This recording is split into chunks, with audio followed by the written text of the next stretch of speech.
Olá, pessoas, tudo bem? Como é que foi a semana? Como é que tá passando as coisas? Espero que estejam todos bem, espero que estejam maravilhosamente passando, né? Gente, vamos dar continuidade aos nossos estudos. Vamos falar de zoologia ainda. Falei para vocês que vai até o final do nosso semestre, mas já é uma boa notícia. Já passamos da metade dos invertebrados. Então quer dizer que falta mais ou menos pouco, não se preocupe não, tá? Como eu falei para vocês na aula passada, eu estou seguindo uma linha evolutiva, né?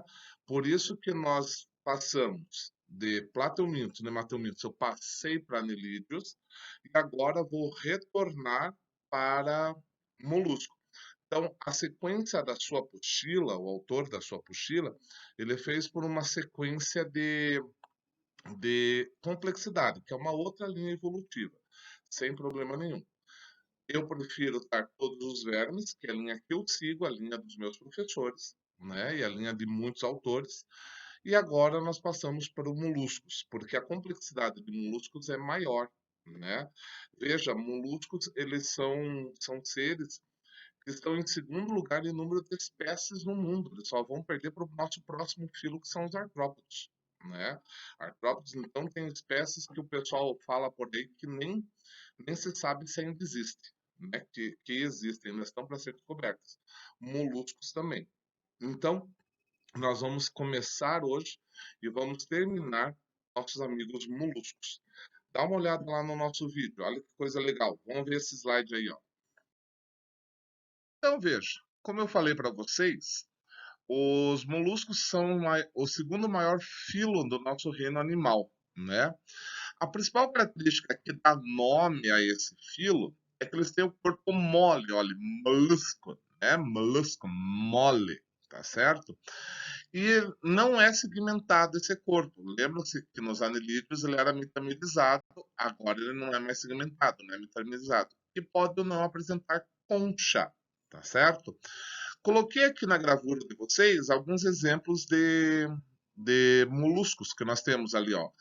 Começando de cima para a direita, um polvo, depois um caracol, uma lula, um dentalho, uma ostra e o quíton, que nós vamos ver depois com toda certeza cada um deles, tá? Mas só para vocês notarem que eles têm corpo mole, podendo ou não ter concha.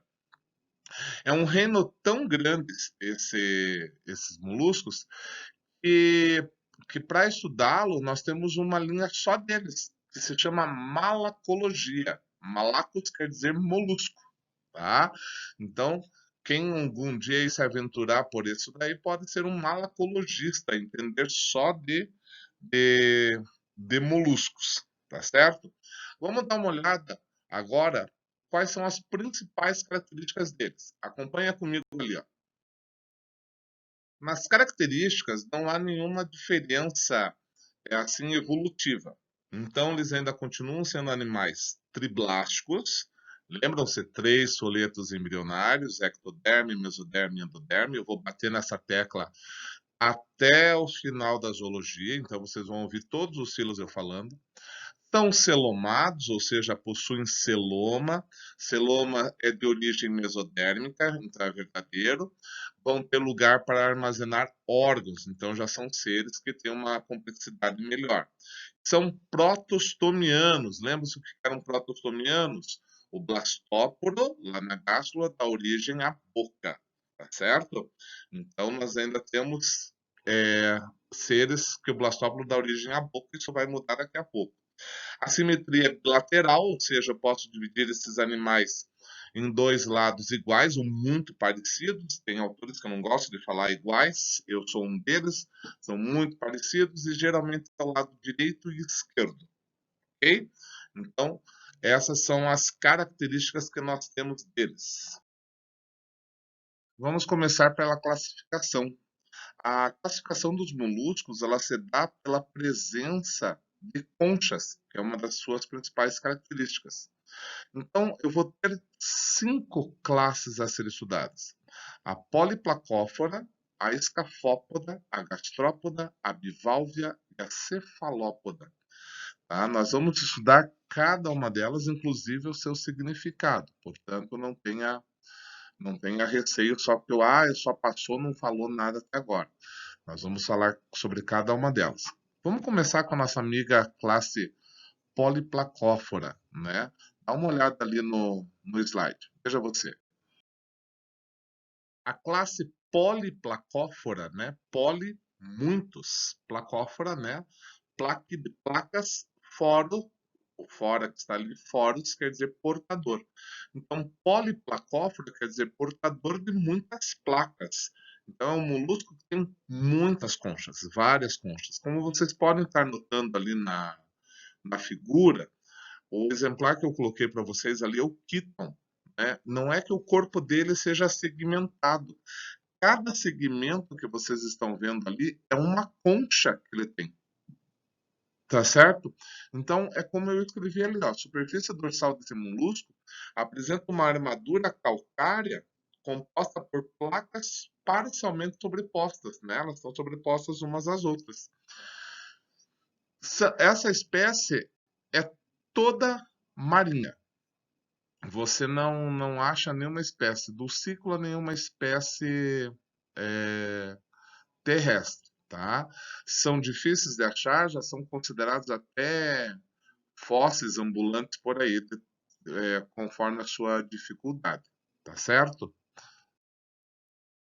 A outra classe é escafópoda, né? Podos é pés, escafo é canoa, então é o pé em forma de canoa, como eu coloquei ali, aquilo ali não é um marfim, é a concha desse molusco. Ele tem a forma de uma canoazinha, ou parece mesmo dente de elefante, né? O marfim tanto é que esse exemplar aqui se chama Dentalium, né? Ele é comum nas nossas praias, dá para ver, né? Eles são pequenininhos. Então ele tem essa concha cônica alongada. São marinhos, vivem parcialmente enterrados na areia, tá? Então a gente até fala que eles são bentônicos, né? Porque vivem no fundo do mar, mas eles vivem fixos, esperando só que a água passe para eles capturar o seu alimento, tá? É bem fácil. Nada implica de que ele não se arraste pela areia, tá? Então ele vai ter locomoção, ele pode se arrastar, mudar de lugar sem problema nenhum, tá? Então esse é o nosso amigo dentário. Olha a próxima classe. A classe gastrópoda vem de gastro, estômago, podos, que é pés. Então eles têm o estômago nos pés. Como é que é isso? É só uma alusão. Se você notar ali na figura, né, você vai ver ali um caracol e embaixo uma lesma. Então eles podem ou não vir a possuir conchas, né? Se você já viu uma lesma na sua vida, um caracol, que eu duvido muito que ninguém tenha visto pelo menos um, e todo mundo já deve ter jogado um salzinho na peitada, né, para ver ela derreter, porque eles são muito eles têm uma grande quantidade de água, e você sabe muito bem que o sal absorve a água, né? Cuidado com o que eu falei, ele absorve, não absorve. Absorver é quando entra na molécula. E absorver ele fica na superfície. Por isso que você vai ver, quando você jogou sal na lesma, que o sal fica com uma composição meio estranha, porque só fica em volta, ele não consegue reagir. Então, os pés ali, que é aquela parte de baixo, vamos pegar ali o caracol que está mais bonitinho de você ver, aquela parte de baixo que parece uma saiazinha, aquilo ali é o pé, né? E dentro da concha está seu estômago, então parece que o estômago está ligado ao pé, por isso que eles se chamam de gastrópoda, tá? É o maior grupo de moluscos, são marinhos, de água doce e de ambiente terrestre, então se encontra nos três. Você vai, inclusive, ter uma lesma muito linda, né? Não coloquei ali a foto, mas tem uma lesma chamada lesma feiticeira. Ela faz show psicodélico para a sua presa. Ela começa a mudar de cor várias vezes até que o peixinho fica parado e ela consegue pegar, né? Muito legal isso. Também tem em água doce e nos nossos jardins, então ambientes terrestres. São os conhecidos caramujos, caracóis, lesmas, tá? A concha, quando presente, tem o formato helicoidal, como vocês podem estar vendo ali na foto. Tem uma relação muito interessante. Se você pegar a concha desses moluscos e raspar ela, for lixando, lixando até ela se abrir, você vai ver que ela faz uma helicoidal perfeita, que é aquela helicoidal de Aristóteles, tá? Isso está em vários momentos na natureza, e se você notar e falar com a sua professora de artes, você lembra da professora Márcia de artes? Ela vai falar muito dessa espiral aristotélica que é perfeita, né? Ela está em muitas arquiteturas. Esses animais fazem exatamente isso. Muito interessante, né? Vamos para a próxima lá. A classe bivalva, né, ou bivalve, tanto faz. Bi, dois. Valve, senhores, é concha. Então, bivalve significa duas conchas, ou como está escrito ali, duas metades de conchas, como que vocês podem ver na figura, tá?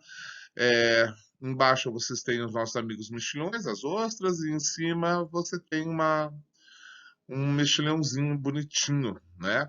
Se vocês já passaram pela praia, muitas vezes encontram esse tipo de concha, mas é que as partes se separam, né? Quando a maré traz, o bicho está morto, as partes se separam, você só acha uma e pensa que é só ela. Não, às vezes tem uma outra parte, tá?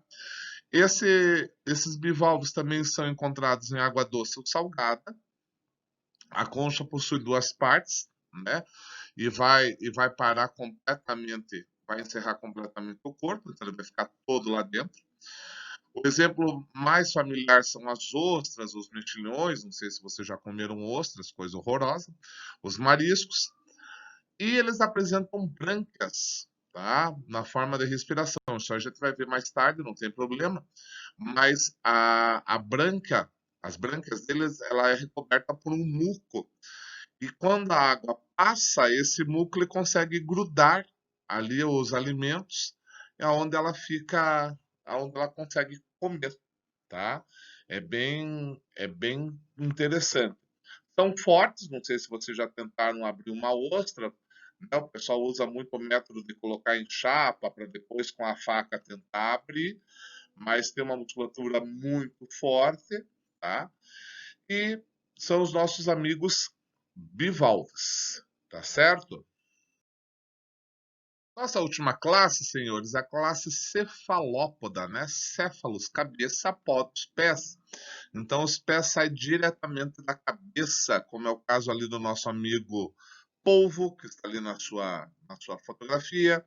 Embaixo, uma linda lula, né? Vocês sabem muito bem, não sei se vocês já viram isso, mas esses animais, eles não, por viverem em pressões grandes, eles têm uma capacidade de chegar a enormes tamanhos. Então você vai ter as lulas gigantes, né, como já foram descobertas, os náutilos que até povoam histórias aí de ficção, náutilos pegando barcos, calamares, né? São todos exemplos de cefalópodos. Eles não têm uma concha externa, na verdade eles têm uma concha interna. Não sei se alguém aqui já conseguiu abrir uma lula, mas ela tem uma penazinha que é uma concha interna, né?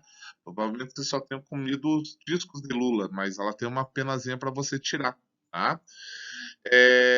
Eles têm o corpo, os pés, né, divididos em tentáculos. Não se esqueçam, né? O polvo, ele tem dois tentáculos, tem oito, desculpa, ele tem 8 tentáculos, né? Mas as lulas, elas têm 10 tentáculos, tá? Ambos com ventosas, que são aqueles pontinhos brancos que vocês estão vendo ali embaixo do polvo, que serve para capturar o seu alimento, que pode ser peixes, o que eles conseguirem abocanhar, né? A boca fica bem no meio daqueles tentáculos ali. No caso do polvo e das lulas, principalmente as lulas que têm dois tentáculos maiores, os machos enchem esses tentáculos de esperma para fecundar a fêmea. Então também é uma boa característica dos tentáculos, tá? Uma coisa que é interessante vocês vocês saberem, né? Essa classe, a classe cefalópoda, eles têm uma bolsa de tinta, né? Que é isso mesmo, o nanquim que o pessoal extrai, né? Para escrever. Mas essa tinta, ela serve como uma proteção para esses seres. Então, vem um ser tentar atacá-los, eles liberam o nanquim e conseguem escapar, fica aquela nuvem. O nanquim também é irritante, né? Então, toda vez que o animal se sente ameaçado por algum inimigo, ele provoca liberação de tinta que sai um jato pelo sifão que ele tem, né? Então, confunde o predador, ele consegue fugir, tá certo? O habitat desses animais, senhores, aonde que nós podemos encontrar? Então, veja, como eu escrevi ali, os moluscos, eles invadiram todos os ambientes, tá? Terrestres, aquáticos, sendo marinhos e dulcícolas, né? Então, a gente pode dizer que os moluscos, eles são cosmopolitas, ou seja, eles estão em todos os ambientes. O pessoal fala até que só não encontra molusco voando, porque o resto você pode achar ele em qualquer lugar. Veja, quando a gente fala em qualquer lugar, desde a mais alta montanha já foram encontradas conchas até nas geleiras da Antártica, tá? Você encontra molusco fazendo seu habitat ali. Desertos, por mais que o corpo deles seja de muita água, você encontra moluscos em desertos também se protegendo com as suas conchas. Então, eles são muito bem adaptados ao ambiente, tá? Você vai encontrar moluscos nesses ambientes como predadores, tá?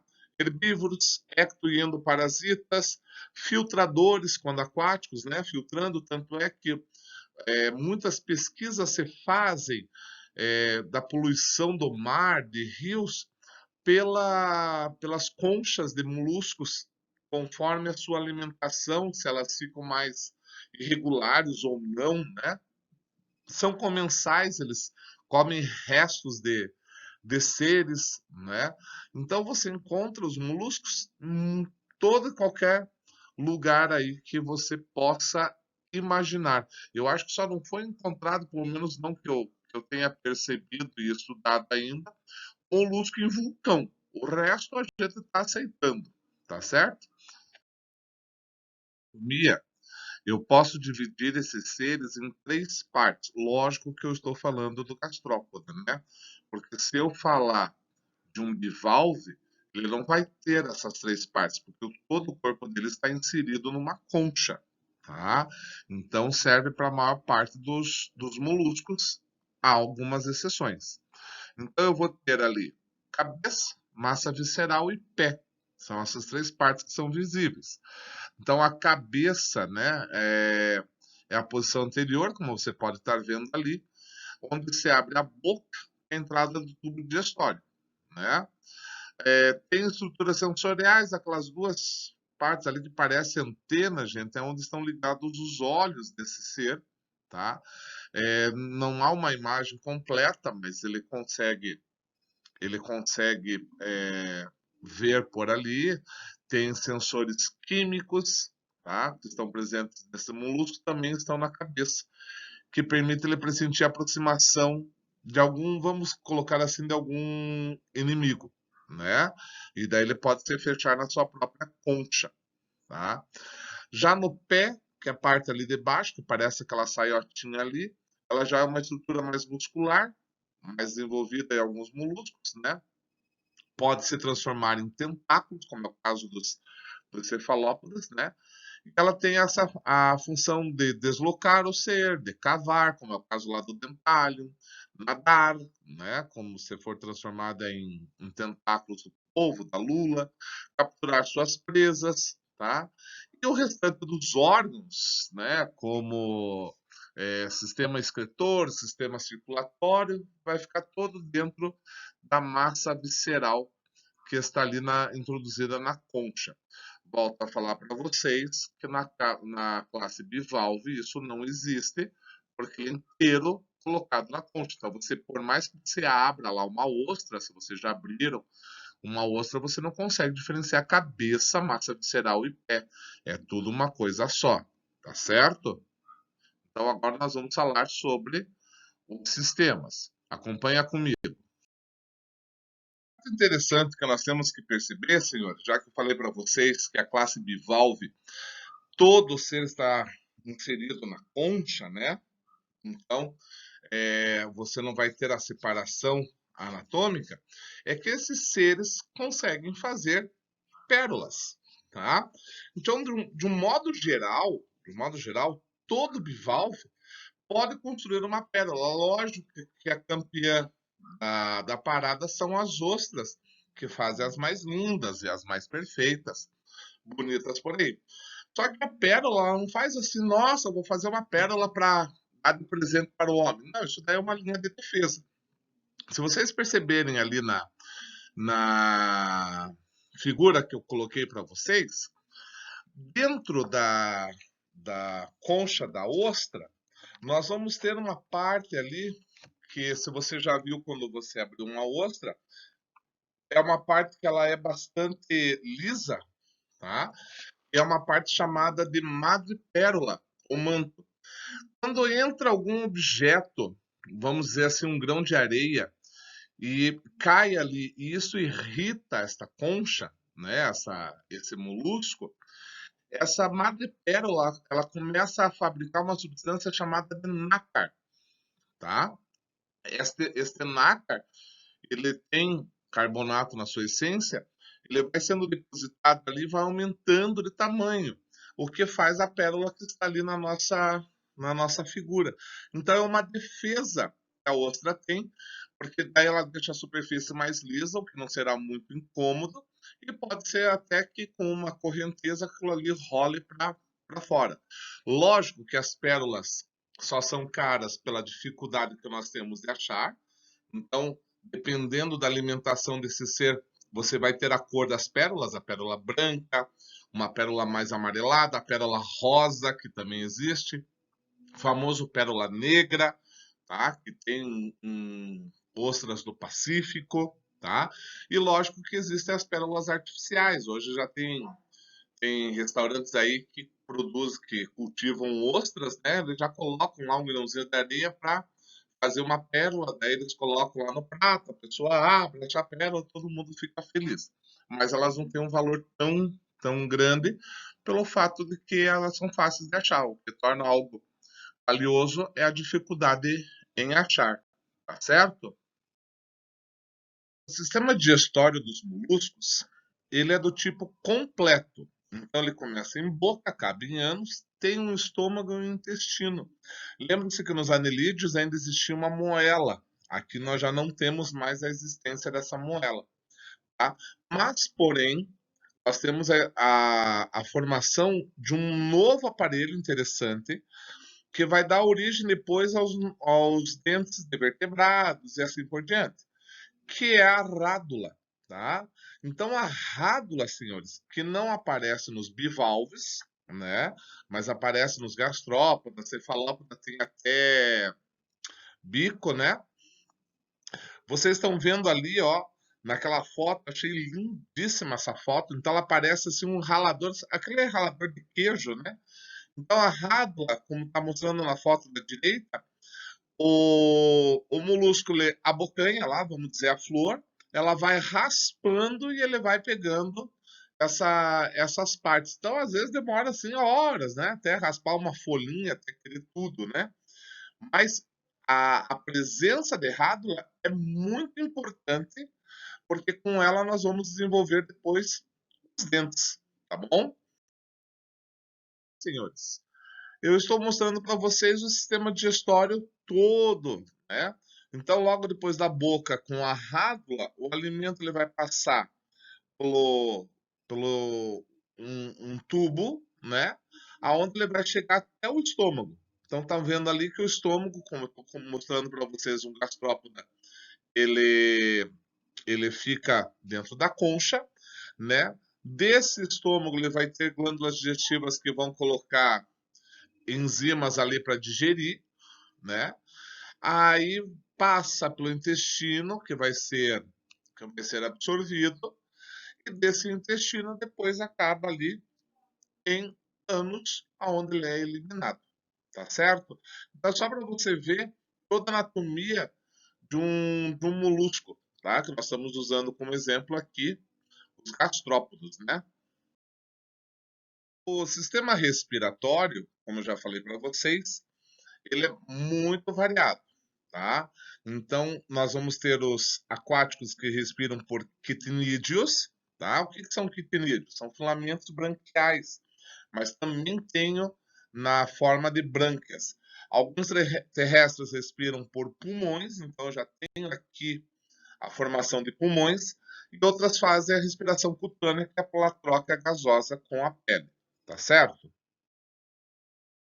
O sistema circulatório, o sangue vai ser bombeado por um coração, então ele vai ser um sistema circulatório do tipo fechado, ele tem veias, ele tem artérias, tá? E ele, em determinado momento, sai e passa a circular pela hemocele, ou seja, por uma cavidade de sangue. Mas, via de regra, nós falamos que o sistema circulatório é do tipo fechado. Coloquei ali na figura para vocês. Onde está o coração? Logicamente, nosso exemplar ainda é um gastrópodo, então está lá na massa visceral. Tá? Ali nós vamos ter as artérias e as veias que vão circular por todo esse ser, principalmente ali nas brânquias, onde vai captar oxigênio, que vai levar para todas as células. Depois ele pega o gás carbônico e traz de volta, então ele vai fazendo essas trocas gasosas.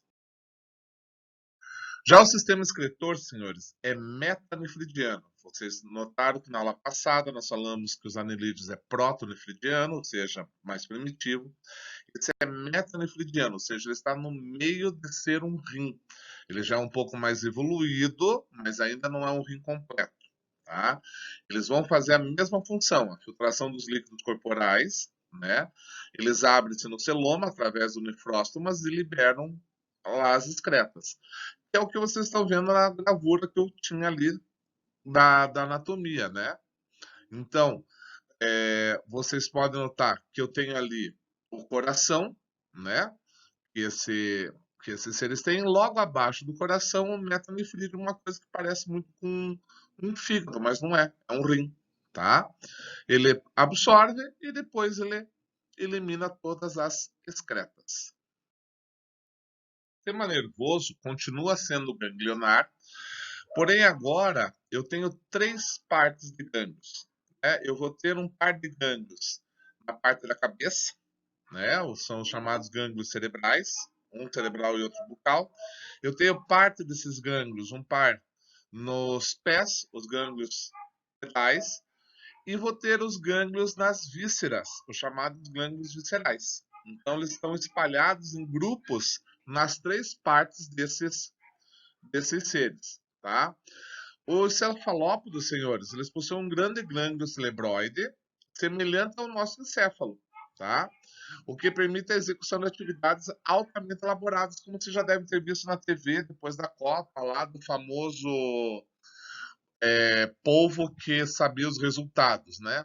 Isso são estudos que o pessoal está vendo, que se ele tem a parte da profetização, a gente já não sabe, mas que eles têm atividades elaboradas sim, como por exemplo, saber que eles estão dentro de um balde, sair do balde, ir para a piscina ou para o mar, isso eles já sabem com certeza. E por último, vamos falar de reprodução. Né? A reprodução dos molúsculos ela é sexuada, sendo que nós vamos ter uma grande maioria hermafrodita, ou seja, monóicos, porém a reprodução é sexuada.